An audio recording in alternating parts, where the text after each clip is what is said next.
సింహరాశి వారికి ఈ 2022లో ప్రమోషన్స్ ఏమైనా వచ్చే అవకాశాలు ఉన్నాయంటారా? అసలు సింహరాశికి అధిపతే రవి. ఈ రవికి వాస్తవంగా పితృకారకుడు అంటారు. పితృకారకుడు ఆరోగ్య ప్రదాత రవి.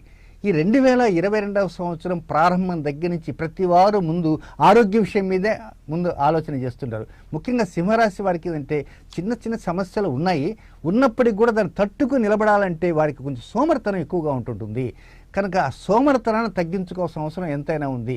ఎందుకంటే ముఖ్యంగా ఫిబ్రవరి నెల 27వ తేదీ దగ్గర నుంచి మార్చి నెల చివరి వరకు, అలాగే ఆగస్టు మధ్య దగ్గర నుంచి అక్టోబర్ మధ్య వరకు ఇది ఏదో ప్రకారంగా చేయాల్సిన పనులు పక్కన పెట్టేస్తారు.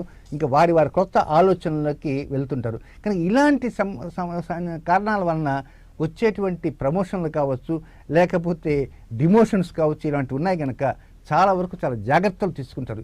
ఎంత మేధావులు అంటే సింహరాశి జాతకులు ఆ సమయానికి తగ్గట్టుగా మాట మార్చేసేసి పై అధికారులను కూడా మెప్పించి ఏదో ప్రకారంగా అరిచేతిలో వైకుంఠం చూపించేసి ఆ సమస్య నుంచి గట్టెక్కాలనేటువంటి ఆలోచనతో ఉంటారు. కనుక ఒక విధంగా చెప్పాలంటే ప్రమోషన్ విషయంలో దరిదాపులకు వచ్చి తిరిగి ప్రమోషన్ రాకుండా వెళ్ళినప్పటికీ కూడా దిగులు చెందరు, ధైర్యంగా ఉంటారు. ఏనాటికైనా సరే మనం సాధిస్తామనేటువంటి ప్రగాఢ నమ్మకం మాకుందండి, మీసం మెలేసి తొడగొడతారు. కనుక అయితే మీసం మెలేసి తొడగొడతారంటే వారికి ఉన్నటువంటి ప్రగాఢ విశ్వాసం అలాంటిది. కానీ శని ధనిష్ఠా నక్షత్ర సంచారం చేస్తున్న కారణంగా కొంచెం జాగ్రత్తగా ఉండాలా. ఎవరి దగ్గర మీసం మెలేయాలా, ఎవరి దగ్గర తొడగొట్టాలని మాత్రం తెలుసుకోలేకుండా తొడగొట్టేటువంటి అవకాశం ఉంటే దానివల్ల క్షమాపణలు కూడా చెప్పాల్సిన అవసరం ఉంటుంది.